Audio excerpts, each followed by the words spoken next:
Moving to the next question, that is question number 2, the same exercise X 6.2. Here in this figure is line AB is given parallel to CD, which is, and CD further given parallel to this line CD. The CD is given parallel to EF. What you should know that two lines which are parallel to the same line are parallel to each other. Like as you can see that this as well as this line is parallel to the same line, right? Therefore, they will be parallel to each other. So we can say that all three lines are parallel to each other.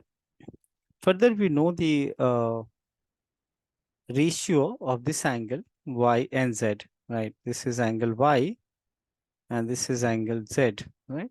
The ratios are given, right? So let's assume this, let this y angle y, right? We can use some variables too, or an arbitrary constant, say, let angle y is equal to say 3a and say z is equal to 7a.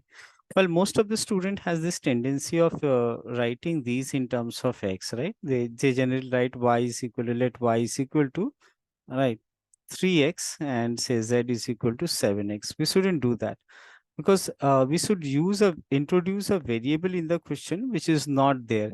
As you can see, x itself is a variable, so we can write this. We cannot write this as 3a 3x, sorry, or 3y or 3z.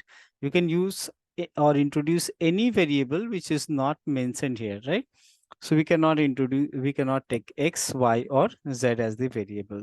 It's important. Now we have to find the value of x, this angle x. Well, as of now, you can see that considering these two lines as parallel, this AB parallel to EF and is forming alternate interior angles. This angle x and angle z are alternate interior angles. So first you need to write down that AB is parallel to EF. Two lines parallel to the same line are parallel to each other. So we can write x is equal to z and z being equal to 7a. So I can write x also as 7a. Now, what next? We can also see that these two lines are parallel, that is AB and CD are parallel.